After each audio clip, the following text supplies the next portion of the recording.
வணக்கம் ஃப்ரெண்ட்ஸ், ஆரம் electrical and plumbing. இந்த வீடியோ பார்த்தீங்கன்னா என்னுடைய அன்பார்ந்த வாடிக்கையாளர்களுக்கு மட்டும்தான். இந்த இஷ்யூ பார்த்தீங்கன்னா நிறைய எலக்ட்ரிஷியன் பிளம்பருங்களுக்கு இந்த ப்ராப்ளம் இருக்கும். அது உங்களுக்கும் இருக்கா அப்படின்னு சொல்லுங்கள். நம்ம பார்த்தீங்கன்னா நிறைய கஸ்டமர் கால் பண்ணி எங்களுக்கு கூலிக்கு வேலை செஞ்சு தர முடியுமா, கூலிக்கு வேலை செஞ்சு தர முடியுமா அப்படின்னு கேட்குறீங்க. எதனால் நாங்கள் கூலிக்கு வேலை செய்யறதில்லன்னு நான் ஓப்பனாகவே சொல்கிறேன்.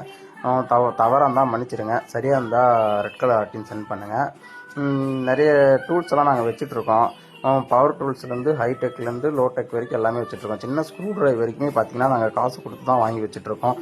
இந்த சமயத்தில் நாங்கள் கூலிக்கு வேலை செஞ்சோன்னா அதுக்குண்டான ப்ராஃபிட் யார் கொடுப்பாங்க? நாங்கள் கூலிக்கு வேலை செய்கிறோன்னா அதுலேருந்து நாங்கள் ஒரு 100-200 சேர்த்து கேட்போம். அது எதனால பார்த்தீங்கன்னா இந்த டூல்ஸ் உண்டான தேய்மானத்தை மட்டும் தான் நாங்கள் சேர்த்து கேட்போமே தவிர மற்றபடி அதிகமான ப்ராஃபிட் எந்த ஒரு எலக்ட்ரிஷியனோ பிளம்பரோ கேட்க மாட்டாங்க. தயவுசெய்து நீங்களும் அண்டர்ஸ்டாண்ட் பண்ணிக்கிங்க. ஒரு எலக்ட்ரிஷியனோ பிளம்பரோ ஒர்க் பண்ணுறாங்கன்னா ஒரு 100-200 சேர்த்து கொடுங்க. அதில் அவங்க ஒன்றும் லட்சாதிபதி ஆகிற போகிறது கிடையாது. நான் இந்த மாதிரி பேசுகிறதுனாலே நிறைய பேர் என்னை எதிரியாக தான் பார்க்குறீங்க.